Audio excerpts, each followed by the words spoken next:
sound. Tại em bật lên.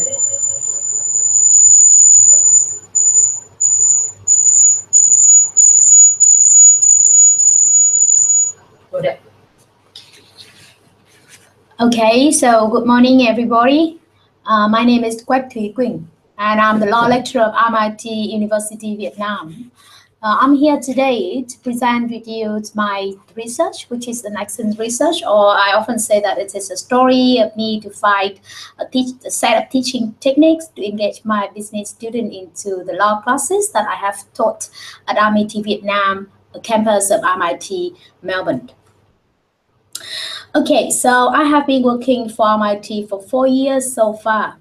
Before commencing my work at MIT Vietnam, I often taught either the undergraduates or postgraduate law student. So I'm familiar with the traditional teaching techniques to teach law, such as Socratic methods or learning by doing. Especially because the law student and I may share the passion for law, so engaging the student in the class was not a matter of concern for me. But things are different at the business school. My students do not have a law background. They also do not study law for future career. Legal language and legal thinkings are new and difficult for them to perceive. Things are more difficult as I teach Australian law to the business students who are mostly Vietnamese. That is the reason why this led me to the research that I presented to you today, a case for a toolkit to engage business students in law units. So move to the screen share. Cô đừng nói ạ, tại vì người ta sẽ nghe được hết ạ. Tại vì mình record hết cái này ạ. Coi như cái practice ạ. Cắt nó hơi mệt đấy cô. Tại vì em cũng không dành về cắt đấy ạ. Thì có thể cô nói lại ạ. Nói lại xong thì mình cứ practice một lần. Đấy, mình ấn vào cái đấy ạ. Cô ấn vào cái đấy, share cái đấy. Và cô chuyển sang bên này. Đây. Đây chứ. Cái nút kia. Đây chứ. Đấy ạ, thôi. Rồi. Làm lại. Không ạ, cô thử nói một lần hoặc là cô làm lại cũng được. Cô làm lại luôn. Lại nói lại đoạn từ đầu à? Vâng ạ, tại vì vừa nãy cô bị... Rồi thì thoát nhá. Vâng. Thoát đây ra. Lại quay lại đây. Thế thì thôi đóng cái kia vào như nào? Tắt cái kia như nào? Cô bỏ cái screen share đi. Ấn vào đấy. Em nghĩ là nên... Đó, thì bây giờ em nghĩ là nên để cái này sang một cái cửa sổ khác ạ. Xong thì tí nữa cô chỉ việc bật nó lên thôi ạ. Thế thì ở đây chế độ present. Không ạ, cái này tí nữa cô vào cô mới bật present nữa. Thôi cứ để thế này ạ, xong tí nữa cô ấn vào present là được. Thì cô chọn được cái cửa sổ này. Để lần sau thì cô ấn screen share. Ok. Đếm thử một lần. Thế mình thử nghe lại cái đoạn vừa rồi xem là giọng mình thấy đã đủ nghe chưa? Hay cái đấy mình có thể điều chỉnh được? Để em xem. Em có xem lại luôn được không? Được, cô chờ em một chút. Cô chờ em một chút. Đúng là cắt hơi mệt. Phải xem mình học Camtasia mình thấy thế.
Thôi không cứ làm luôn đi, đỡ phải nghe lại.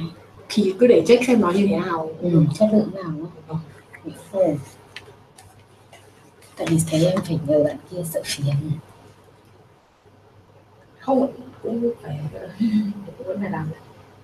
Cái này nó cũng em cũng không hiểu đâu, nhưng mà hồi trước em làm các bạn cũng làm vậy, nó cũng đơn giản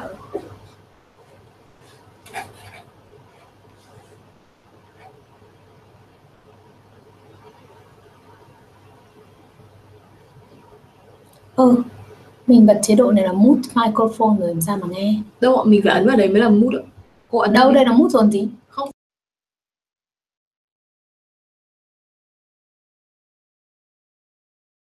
Đây.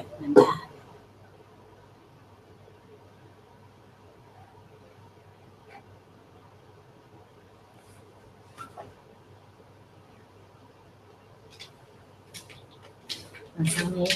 Giờ nó chuyển cho mình à? Bạn lại chuyển cho mình à? Bạn ấy sẽ cho mình xem. Chờ một chút.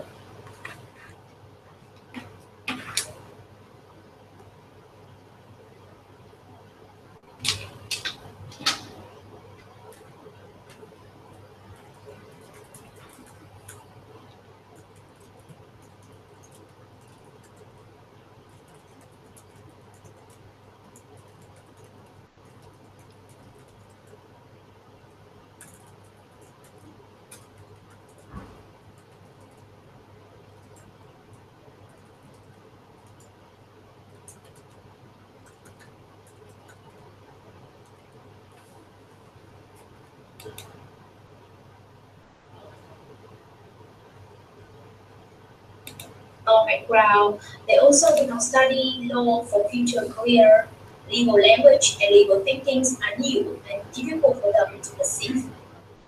Things are more difficult as I teach Australian law to the business student who are mostly Vietnamese. Okay, That is the reason why it's key to the research that I present cầm giấy. Thì cái lúc đấy thì cô cứ nhìn thẳng vào đây, và camera thì nó hay hơn đúng không? Xong rồi lúc sau thì cô đọc cũng được. Không, cho vậy như là phát hành viên. Bé biết chưa cô? Bé biết chưa? Cái background của nó ấy hơn không? Cho nó biết là trường mình cũng hoạt động mạnh mẽ. Rồi đấy. Ok.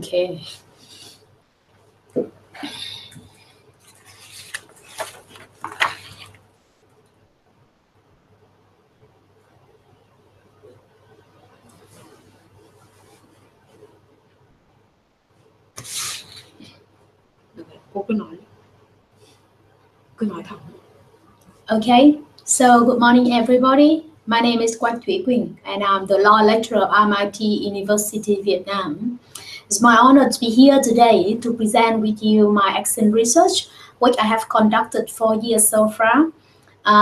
And the name of this excellent research is that case for toolkit to engage business students in law units, as you may see in my paper. Okay, so before I start the presentation, let me share with you my story. I have been working at MIT for 4 years so far. Before commencing my work at MIT Vietnam, I am the law lecturer. So I often teach. I often teach either graduate or undergraduate students. All of them are law students. So basically, engaging students in the class is not my matter of concern, because firstly, the law student and I share the passion for law, and secondly, because they study law for their future career, so it's easy for us to find the common interest and to engage in the learning activities. But things are different at the business school. At the business schools, my students do not have the law background. They also do not study for their future career. Legal language and legal thinkings are new and difficult for them to perceive. Things are more difficult in my case because I teach Australian law to the business students who are mostly Vietnamese. So I face up with numerous problems such as poor engagement of students in the class activities, lack of effective interaction with students in the class, and passive learning of the student. Those problems urge me to come up to find the solution to stimulate active learning of my student. So that is the reason why I'm here today to present with you the action research that I have done so far.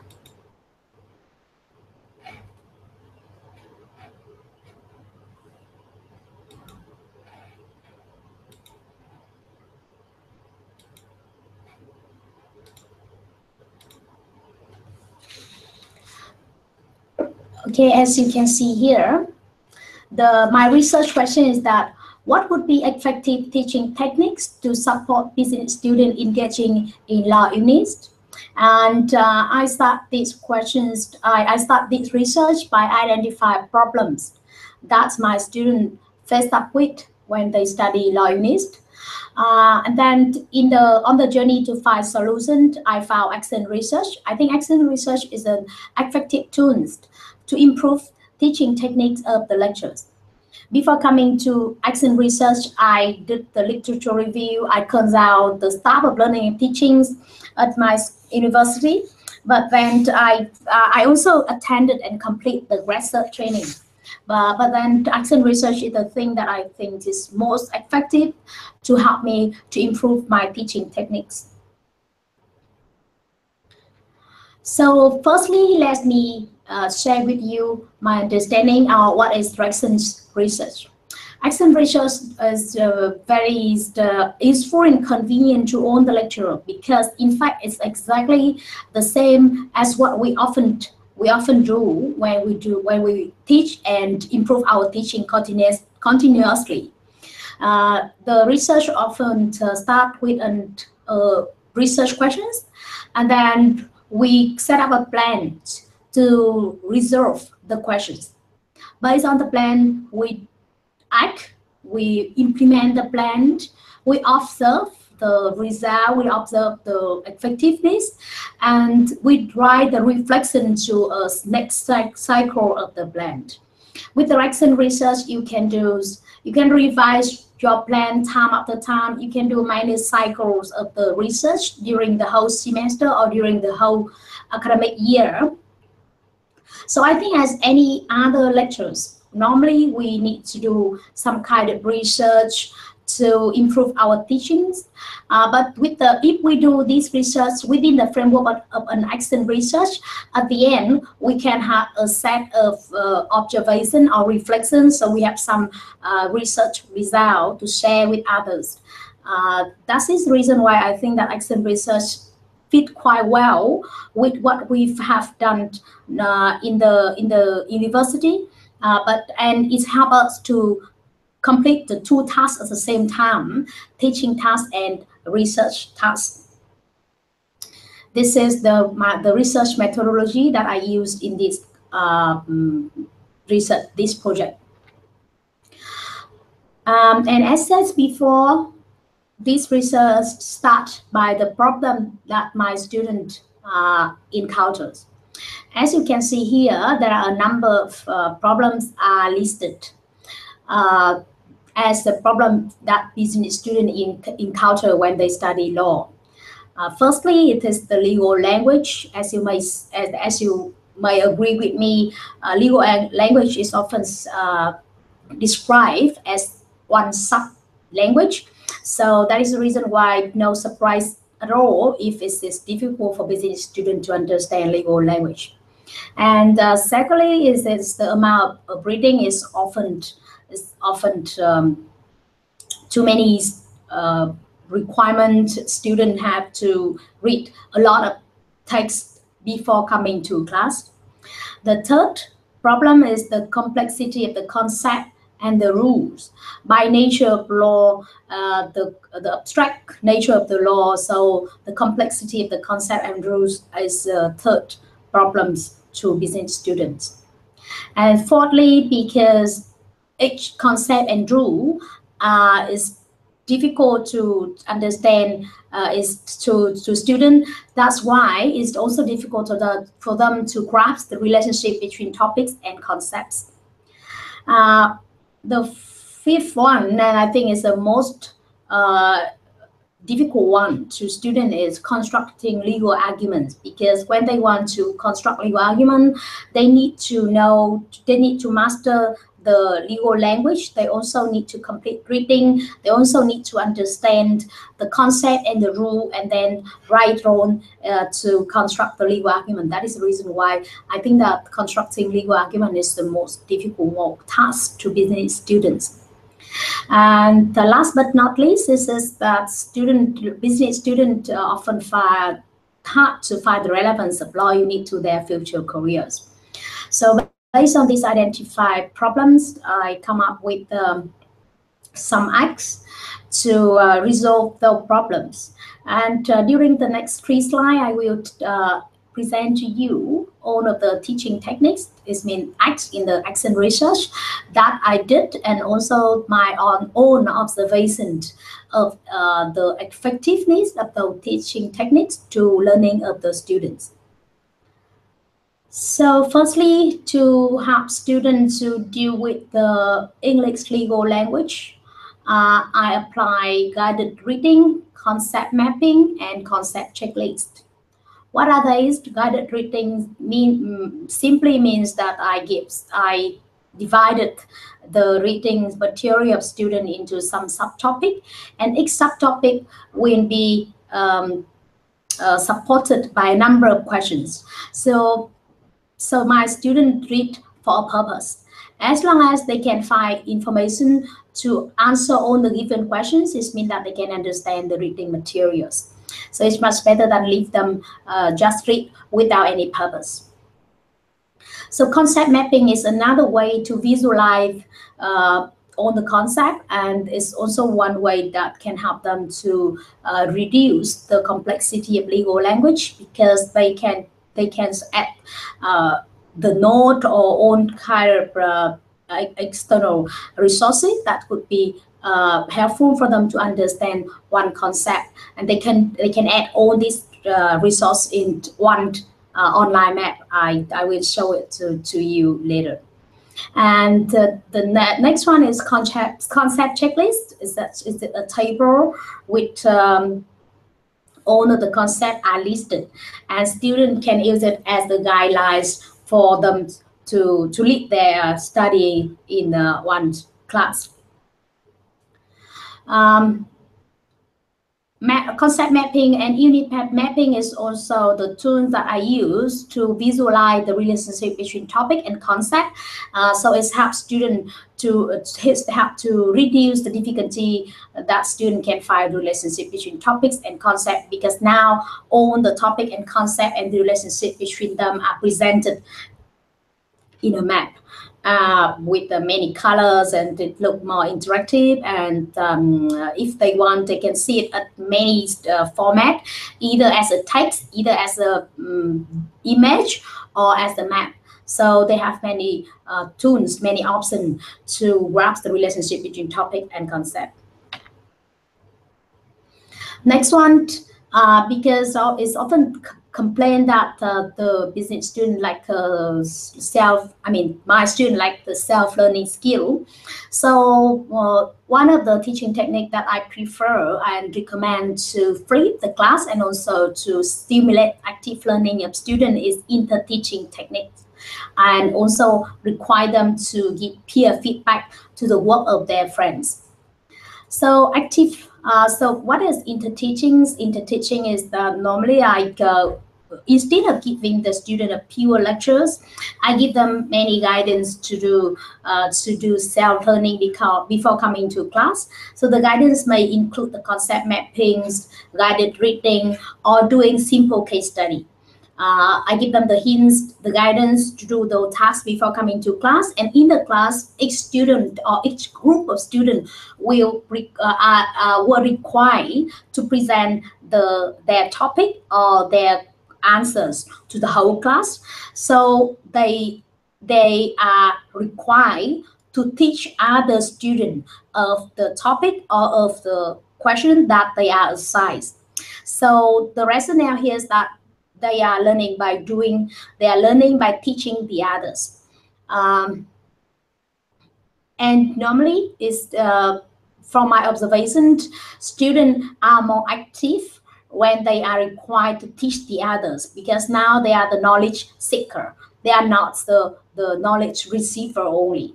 They need to find the information to enable them to understand the topic that they can teach their friends, and they also need to engage in the discussion and presentation of their friends, because they need to find information to understand the topic. And to help the student to deal with the complexity of the legal concept, a number of techniques can be applied, such as guided reading, as I said before, because it's divided the topic into smaller topics. Some online quiz, I prefer to use Socrates or Kahoot, which are so convenient because it can tell both the lecturer and student in the class that, okay, so which areas they still don't have a correct understanding. So we can we have the instant feedback from the quiz, so we can take more action. I mean, further explanation or further activity to help students to understand the area or the concept that they don't understand well. Interteaching is also one way to engage students in the teaching process. So it's also help them to to deal better with the complexity of legal concept. And concept checklist, as I said before, concept checklist provide them an opportunity to take note before coming to class, and then to take note during the class time, and then they can compare their understanding pre-class and post after the class. The rationale of these activities that is scaffolding the student understanding. Student can understand the legal concept better because they understand it step by step. Guided reading, they understand and memorize the basic concept.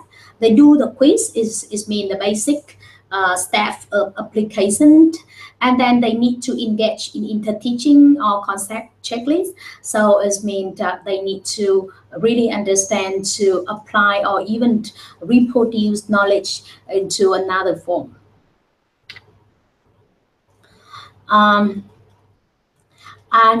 to help students to construct legal arguments, as I said, I understand that constructing legal argument is what is the most difficult one to students. So a number of activities can be applied here. I apply constructive writing. What is constructive writing? So there are a number of ways to do constructive writings. When we do it offline, so normally students will be given one question. Yeah, each group of students were given one question, and then they can be divided into teams, and they work in the teams to write a full answer. That is the reason why it's called constructive. And this is also constructive because now I can require one group have I mean, a number of students in one group to find on the rule which is relevant to one case, and the other student may find the facts which is relevant to this case, and they need to work together to fit their what they found. Okay, I mean the student who found the rule must discuss with the student who found the facts to link their work together, and then by discussing they understand more the case, they understand more about the rule and the facts. So the final output of their work is a piece of writing. That's why I call it constructive writing. I also require them to do writing worksheet. So writing worksheet normally this is the guidance to run IRAC. However, the guidance can be adaptive, can be adjusted to fit with each topics. It might paper, you can see one sample of the writing worksheets, because I believe that at the first step of writing an IRAC, student need more guidance to scaffold their understanding and their skill to construct legal argument. That's why I give them the hints. So they may have a very basic IRAC just by answering all the hints. And then when they are more familiar with using IRAC, they can write their own IRAC without the hints. Our teams also design the exemplar discussions on activity to stimulate students to construct legal argument. So what is exemplar discussion? Normally, this is the piece of writing produced by students in the past, and this is not a good sample. This is the best sample. So the rationale here is very simple. Students may learn from the mistake of the others. In my class, what I prefer the most is online collaborative writing, which I have often done via Google Drive. So normally I'd assign, let's say if we have 5 tutorial questions, I assign a team or a group with 1 questions, and then I create one folder for the whole class, and each student can work online to answer their questions in this folder. And then I'm on at my computer, and then I work with them on the way they go. I can correct their mistake. I can give them the instant feedback, stimulatingly with the way that they build their own IRAC. This is also the way that I give online feedback to them. And after they complete their answer, they can resubmit the full answer to me after class time. And at that time, I can give them further feedback. And from what I observe, feedback really matters to scaffold the construct legal argument of students. To the last problem of failure to find the relevance of the law unit, I try to contextualize the case study. It means that we can use the local case study, or I can ask my student to find the case which they think that could be relevant to the legal concept that we discussed in the school. By that way, they can find that, okay, the legal knowledge that we discussed in the class can be applied in their real life, and it's help them to find more relevance of the law unit to their future work or future life. Okay, so based on this, after all the cycle of action research, what are the reflections or what are the conclusions that I may come up with? So first, it may sound so trivial, but is it quite true in my case that no ready-made toolkit for lecturers? So it means that if you do the literature review, you can see that there are many suggestions from all the lecturers. And in this sense, my research is also can be seen as one reference to someone else.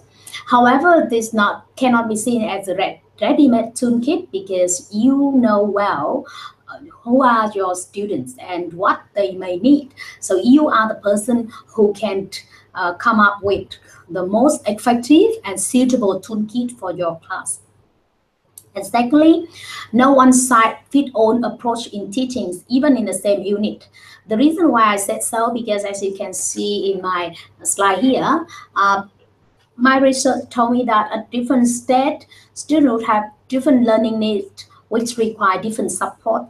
That is the reason why, even in the same unit, I mean the same law class, but depending on different state of student, learning of student, and also depending on whether this class is at which state of their education in the university. So we need to apply different teaching techniques which can help them to handle their learning tasks. And okay, so what's next? After this cycle, of course, this is action research. So this will be continuously improve. So as you want may easily found is that my research so far do not have many do not have the empirical data which can have convinced, which would be more convincing to describe the effectiveness of the teaching technique that I have applied. So this would be one area for my future research. And another futures area that I would like to do my research is that transform the law unit to a course which would be more focus more on the managerial skills rather than focus on the law skills or legal knowledge. Okay, that's it, my presentation. Thank you for listening.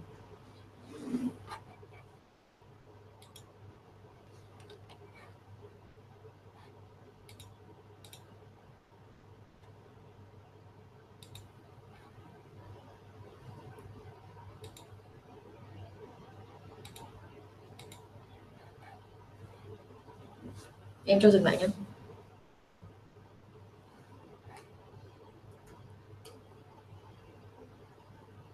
Cô ấn vào cái chat này ạ. Xong cô bảo em ý là okay, you can stop now.